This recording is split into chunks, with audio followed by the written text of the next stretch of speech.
Claudia Webbe. Thank you, Madam Deputy Speaker. Today's debate on the environment and climate change is crucial because in addition to coronavirus pandemic, an even more devastating crisis is already here. Europe had its hottest year on record in 2019, and 11 of the continent's 12 warmest years have occurred in the past 2 decades.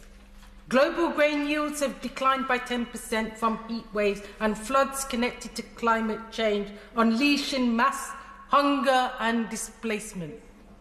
Over 1 million people living near coasts have been forced from their homes due to rising seas and stronger storms.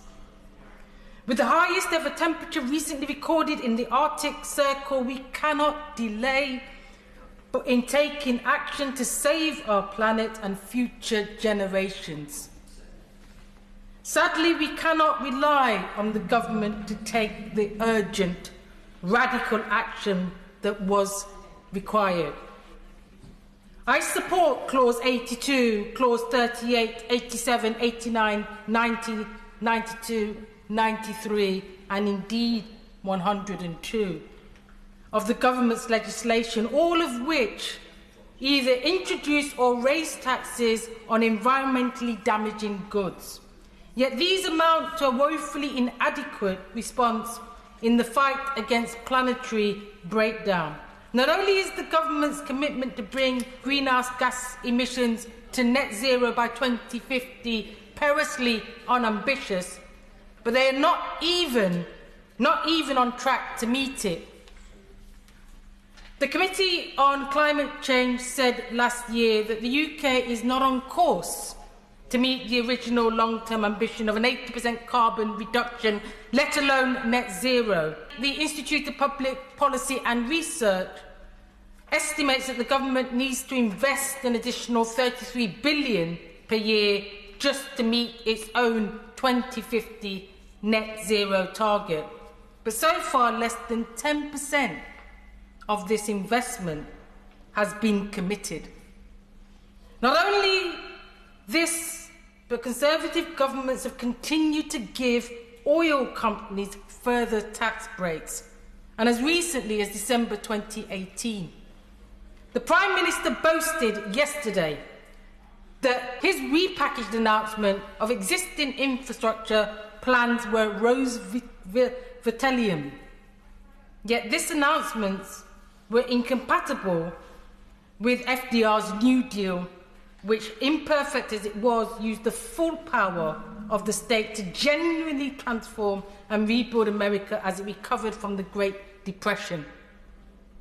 As we emerge from the pandemic, we must channel this spirit to forge a new social settlement, a Green New Deal to rebuild the country with a more just and sustainable economy. We must fight for a society in which public health always comes before private profit. And it must be the big polluters and the corporate giants who bear the cost, not ordinary people. It is vital that the protection of all workers and communities are guaranteed during the transition to renewable energies. As we rebuild our economy from the ruins of a pandemic, it is possible for the government to create 1 million green jobs with a programme of investment in renewable energy, flood defences and a resilient health and care service. You know, the coronavirus crisis has demonstrated the need for our communities to have access to clean air, green spaces and interconnectivity. That's why we must introduce full fibre broadband, free at the point of use, a mass house insulation programme and a green integrated public transport system. We must bail out workers and the planet, not big polluters. Bailouts through Project Birch must be subject to stringent commitments to workers' rights, tax justice and rapid decarbonisation. Without immediate government intervention, the urgent action required, Madam Deputy Speaker, to preserve a habitable planet will be too slow.